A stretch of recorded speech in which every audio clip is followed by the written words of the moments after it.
আসসালামু আলাইকুম প্রিয় দর্শক শ্রোতা। আল্লাহ সুবহানাহু ওয়া তাআলা কোরআনে কারীমের সূরা আলী ইমরানের 185 নম্বর আয়াতের মধ্যে বলেন, অমাল হায়াতুদ দুনিয়া ইল্লা মাতাউল গুরুর। এই দুনিয়ার জীবনটা হচ্ছে একটা ধোঁকার সামগ্রী।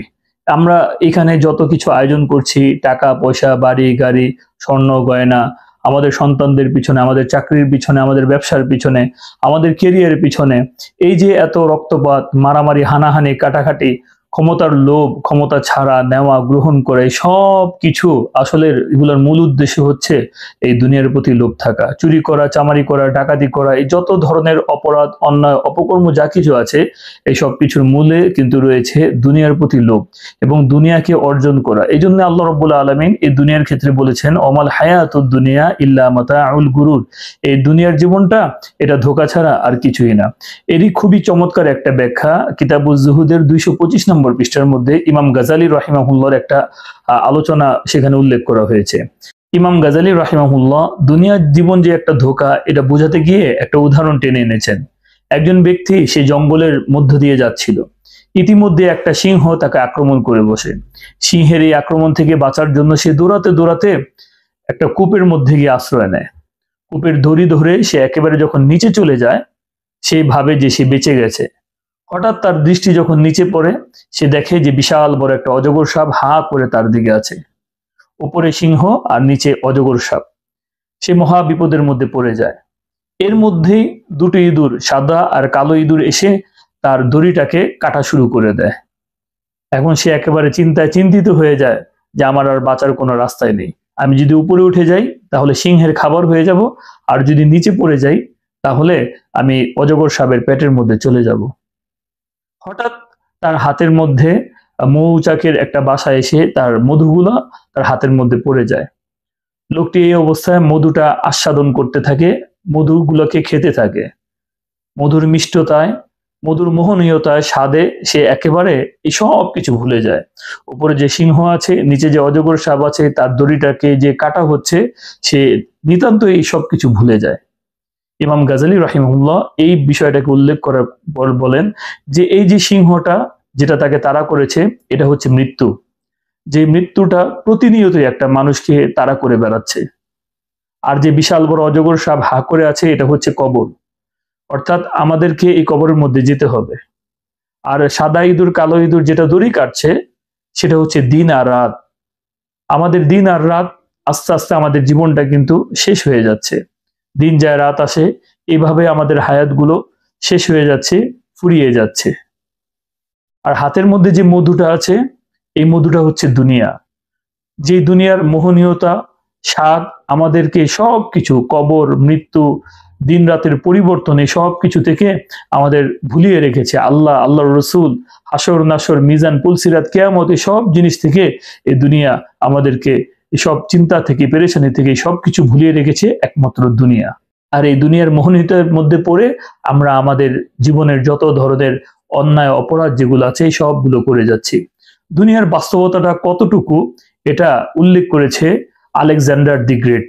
মাত্র 20 বছর বয়সে সে ক্ষমতার মস্তদের মধ্যে অধিষ্ঠিত হয়ে যায়। 12 বছর বয়স থেকে তৎকালীন যুগের সবচেয়ে বড় রণযোদ্ধা, যুদ্ধবিদ যে ছিল লিউনিদাসের কাছ থেকে সে প্রশিক্ষণ গ্রহণ করে শিক্ষা অর্জন করে গ্রিক দার্শনিক অ্যারিস্টটলের কাছ থেকে। 20 বছর বয়সে ক্ষমতার মস্তদে অধিষ্ঠিত হয়ে অত্যন্ত দুর্দান্ত প্রতাপের সহিত সে রাজ্য পরিচালনা করতে থাকে। তার কাছে বাধা বলতে কোনো জিনিসই ছিল না। একের পর এক সে রাজ্যকে দখল করতে থাকে। তার রাজ্য দখল করতে করতে ম্যাসেডোনিয়া থেকে নিয়ে হিন্দুকুশ পর্বতমালা পর্যন্ত তার সাম্রাজ্য একেবারে বিস্তৃত হয়ে গিয়েছিল। তার সেনাবাহিনী ইতিহাসের সবচেয়ে বড় পথ জার্নি দিয়েছিল। 21,000 মাইল তার সেনাবাহিনী এলাকা দখল করে ফেলেছিল। একটা পর্যায়ে সে রাজ্য দখল করতে করতে তার কাছে মনে হলো বাড়ির দিকে পা ফেরানো দরকার, পরিবারের সাথে দেখা করা দরকার। সে পরিবারের দিকে ফিরে যাওয়ার চিন্তা ভাবনা করলো। কিন্তু তার মধ্যে একটা বদভ্যাস ছিল, সে প্রচুর পরিমাণে মদ পান করত। এই মদ পান করার কারণে একসময় সে অসুস্থ হয়ে যায়। প্রাথমিকভাবে সে জ্বরে আক্রান্ত হয়। আর যখন জ্বর আসতো সমগ্র শরীর একেবারে অত্যন্ত গরম হয়ে যেত। আর জ্বরটা যখন চলে যেত শরীরটা একেবারে বরফের মতো ঠান্ডা হয়ে যেত। সমগ্র ডাক্তারদেরকে নিয়ে আসা হলো। ডাক্তাররা বলল সে ক্যান্সারে আক্রান্ত হয়ে গেছে, তিনি আর বেশি দিন বাঁচবেন না, যে কোনো সময় মৃত্যুবরণ করবেন। তার রোগ বাড়তে বাড়তে এরকম অবস্থার মধ্যে সে পৌঁছে গেল যে একসময় সেই শরীরের নাড়াচাড়ার ক্ষমতা পর্যন্ত হারিয়ে ফেলে। মাত্র 33 বছর বয়সে বিকেল 4টা থেকে 5টার মধ্যে 323 সালের 11ই জুন তার এই মৃত্যুর তারিখটা উল্লেখ করা হয়। সে যখন নড়াচড়া করতে পারছিল না, বুঝতে পারলো যে আমি এখন মৃত্যুবরণ করব, ঠিক সেই সময় তার সাম্রাজ্যের সকল সেনাপতি, উজির, নাজির, প্রজারা যারা ছিল উপস্থিত ছিল, তিনি তার প্রিয় সেনাপতিকে কাছে ডাক দিয়ে বলল যে আমার মৃত্যুর পর তোমরা আমার 3টা ইচ্ছা পূরণ করবে, পারবে তোমরা? এই ওয়াদা আমাকে দাও। তার সেনাবাহিনীরা তাকে বলল, অবশ্যই আমরা আপনার মৃত্যুর পর 3টে ইচ্ছা পূরণ করব। কি সেই ইচ্ছা? তখন মহাবীর আলেকজান্ডার দি গ্রেট সে বলল যে আমার কফিনটা আমার সাম্রাজ্যের যত বড় বড় ডাক্তাররা আছে তারা যেন আমার কফিনটাকে বহন করে। ডাক্তাররা ছাড়া যেন আর কেউ যেন আমার কফিনটাকে যেন বহন না করে। 2 নাম্বার, আমাকে যে গোরস্থানে নিয়ে যাওয়া হবে, আমার লাশের পিছনে পিছনে, কফিনের পিছনে পিছনে হীরা, মণি, মুক্তা, জহরত, জবরদস্ত পাথর সহ স্বর্ণ, রূপা, এই সব কিছু তোমরা ফেলতে থাকবে। আর আমার 3 নাম্বার ইচ্ছা হচ্ছে আমাকে যখন কবরে রাখা হবে তখন আমার 2 হাতকে কাফনের কাপড় থেকে বের করে দিবে, আমার 2 হাত যেন কাফনের কাপড়ের বাহিরে থাকে। সমস্ত সেনাপতিরা বলল, অবশ্যই আপনার এই ইচ্ছাকে পূরণ করা হবে। সকলেই সেখানে দাঁড়িয়ে রইল। সে এতটাই প্রতাপশালী ছিল, তাকে কেউ প্রশ্ন করার পর্যন্ত সাহস পেত না। কিন্তু তার একজন প্রিয় সেনাপতি তার কাছে গেলেন, তার হাতটা ধরলেন, চুমু খেলেন, চোখে মুখে লাগালেন এবং বললেন, মহাঅধিপতি, আপনার ইচ্ছাগুলো অবশ্যই আমরা পূরণ করব, কিন্তু এই অদ্ভুত ইচ্ছা পোষণ করার কারণ কি?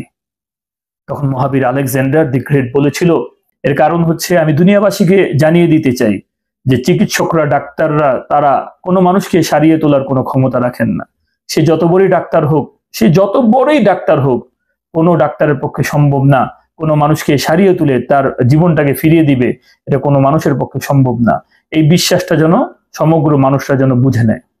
2 নাম্বার ইচ্ছা, আমাকে যে রাস্তা দিয়ে গোরস্থানে রাখা হবে, এখানে স্বর্ণ, হীরা, মণি, মুক্তা, জহরত ফেলা হবে। এগুলোকে অর্জন করার জন্য আমি আমার সারাটা জীবন ব্যয় করে দিয়েছি। রাজ্যের পর রাজ্য দখল করেছি, জমির পর জমি দখল করেছি, স্বর্ণ, রূপা, হীরা, মণি, মুক্তা, জহরত এই সব কিছু আমি অর্জন করেছি, কিন্তু দিন শেষে এগুলা কোনো কিছুই আমার সাথে আর যাচ্ছে না।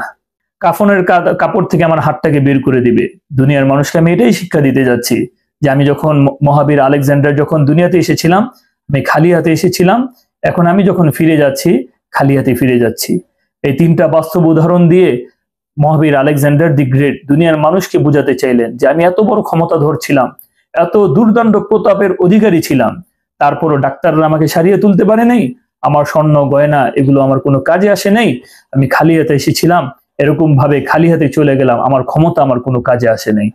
তাহলে এটাই ছিল অমাল হায়াতুদ দুনিয়া ইল্লা মাতাউল গুরুর, দুনিয়ার জীবনটা এটা একটা ধোঁকার বিষয়। প্রিয় দর্শক শ্রোতা, নবীজি সাল্লাল্লাহু আলাইহি ওয়াসাল্লামের যে জিনিসটা আমাকে সবচেয়ে বেশি অভিভূত করে সেই জিনিসটা হচ্ছে নবীজি সাল্লাল্লাহু আলাইহি ওয়াসাল্লামের দুনিয়ার বিমুখতা। নবীজি সাল্লাল্লাহু আলাইহি ওয়াসাল্লাম যদি চাইতেন যে সমগ্র পৃথিবীর মধ্যে তিনি রাজত্ব করবেন, সমগ্র পৃথিবীর ক্ষমতাধর তিনি হবেন, তাহলে নবীজি সাল্লাল্লাহু আলাইহি ওয়াসাল্লাম অত্যন্ত সহজভাবে এটা করতে পারতেন। আল্লাহ রাব্বুল আলামিন সুলাইমান আলাইহিস সালাতু ওয়াসসালামকে সমগ্র পৃথিবীর বাদশাহী দান করেছিলেন। পশু, পাখি, জিন জাতি সবকিছুর ভাষা তিনি বুঝতেন, এমনকি তার নির্দেশে বাতাসও প্রবাহিত হতো।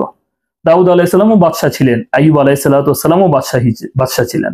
নবীজি সাল্লাল্লাহু আলাইহি ওয়াসাল্লাম যদি আল্লাহ তাআলার কাছে দোয়া করতেন যে আল্লাহ, তারা আপনার পয়গম্বর হয়ে বাদশা হয়েছে, আমি আপনার সবচেয়ে প্রিয় রসুল, আমিও বাদশা হতে চাই, নবীজি সাল্লাল্লাহু আলাইহি ওয়াসাল্লাম বলতে দেরি করতেন, আল্লাহ তাআলা কবুল করতে দেরি করতেন না। এত সুযোগ থাকা সত্ত্বেও নবীজি সাল্লাল্লাহু আলাইহি ওয়াসাল্লাম কখনো এই দুনিয়াকে গ্রহণ করেননি, দুনিয়ার জীবনকে গ্রহণ করেননি, বাদশাহীকে গ্রহণ করেননি, ক্ষমতাকে গ্রহণ করেননি। প্রিয় দর্শক শ্রোতা, তিরমিজি শরীফের 2346 নম্বর হাদিসের মধ্যে এমনই একটা চমৎকার হাদিস বর্ণিত হয়েছে। নবীজি সাল্লাল্লাহু আলাইহি ওয়াসাল্লাম বলেন, আরাদা আলাইয়া রাব্বি লিয়াজআলা লি বাতহা মাক্কাতা যাহাবান। একবার আল্লাহ তাআলা আমাকে প্রস্তাব দিলেন, ইয়া রাসূলুল্লাহ, ইয়া হাবিবাল্লাহ, আপনি যদি চান মক্কার পাহাড়গুলো আমি আপনার জন্য স্বর্ণে পরিণত করে দেব। এই প্রস্তাব যদি আমাদেরকে দেওয়া হতো আমরা সাথে সাথে রাজি হয়ে যেতাম, তাই না? কিন্তু নবীজি সাল্লাল্লাহু আলাইহি ওয়াসাল্লাম কি উত্তর দিলেন?